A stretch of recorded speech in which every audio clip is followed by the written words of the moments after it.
Hello.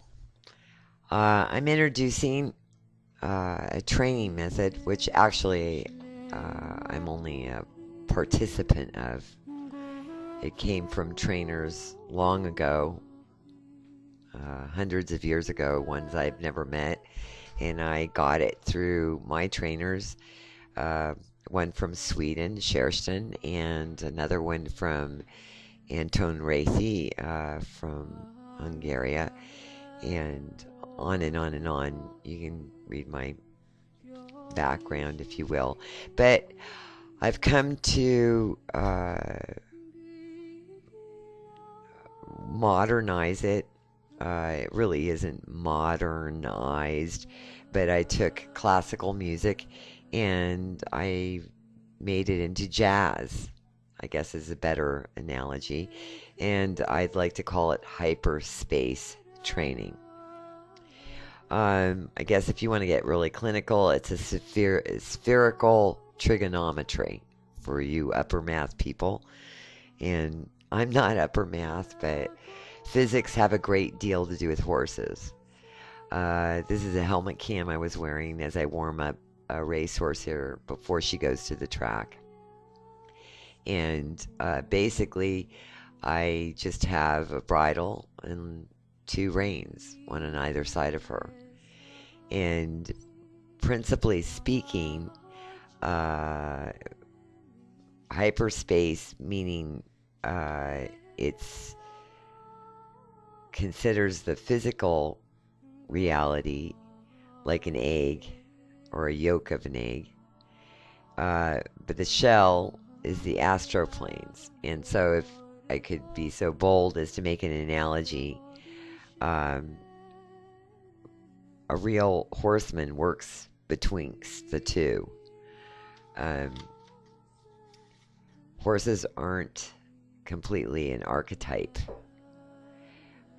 meaning each and every one are an individual. Yes, they have four legs and a tail, and it doesn't matter what breed, but they have their own little idiosyncrasies and value of their conformation. As you can see here, I'm asking her to go forward, and she's really warming up herself. This is what I love about the long reins. It's passive. When I get a horse out in the morning, whether it be a sport horse or a race horse, I'm asking them to voluntarily give of themselves equally. Balance is a crucial thing. It also has to do with sort of a chakra method, which the scientists are very much into today. It's not just a religion. It has a science to it, dealing with the spine. And as we know, the Achilles heel of all horses are their back, basically because it's a bridge, like the Golden Gate Bridge in San Francisco. And then as well as that, it has a load, i.e. the rider. But even when you take the rider off, which that's why I love warming horses up in the morning on the long reins, because they give you themselves without question, and they're only giving you what your guidelines up to now and the previous day and the days before that you've been training, the muscles and the nomenclature over the ground, and the voluntary or not voluntary balance. All these come into the equation eventually of training a horse.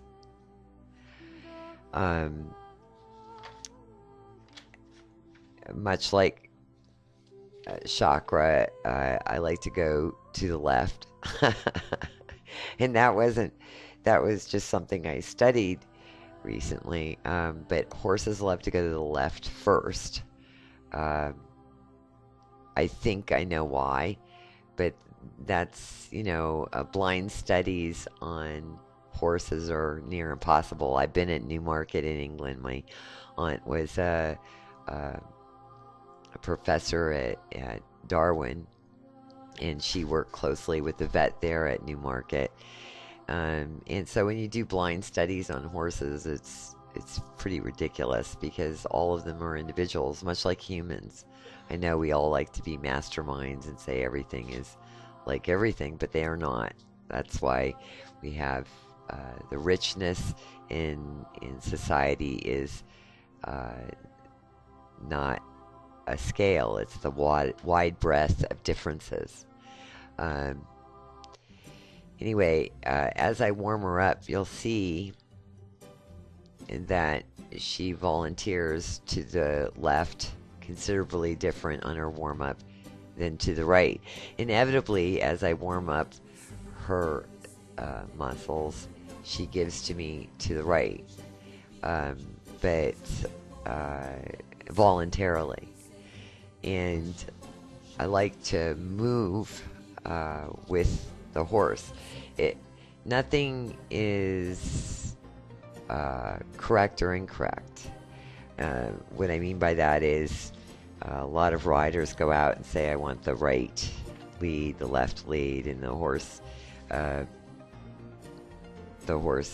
objects for whatever reasons. They might be sore and the rider doesn't know it, or they're not warmed up on that side, and they feel better going to the other side. But the riders that get angry and take their whip to them, I call them schism trainers. The schism people. Because that's the total opposite that works with horses and or people, I might add. It's kind of basically hyperspace training is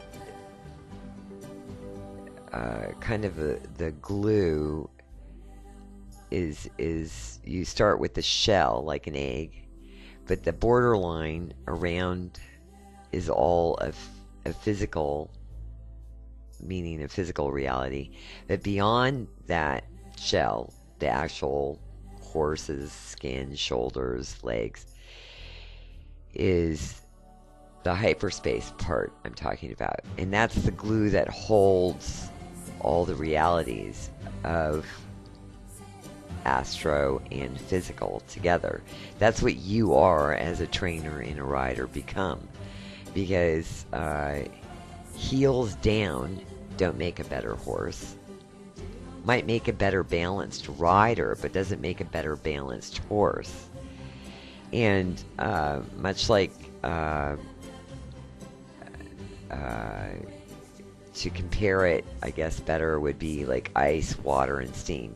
The horse is the ice, you're the water, and what those two become after that are the steam. So, as you see me raise my hands, open them, close them, and I'm sorry I can't illuminate the whole horse's head and neck at this point. Our cameras are up and we're going to be streaming live, and then you can get a better grasp of it. You can still see that it's a moving, living, interactive thing. Even when this mare is way away from me, we have a tie, an invisible tie, and it's not the long reins. I mean, you riders out there know all those side reins and running martingales and all that are just a control of the physical atoms. It is not a control of the mind and the voluntary balance, self-balance of a horse. The difference between myself and a lot of these new upcoming trainers where they have the horse come to you and all this and that. All my horses come to me. That's not the big deal. What I'm trying to give the horse is a little bit of Pilates, a little bit of yoga, in what I like to, what I've been doing, cross training. In other words, hyperspace.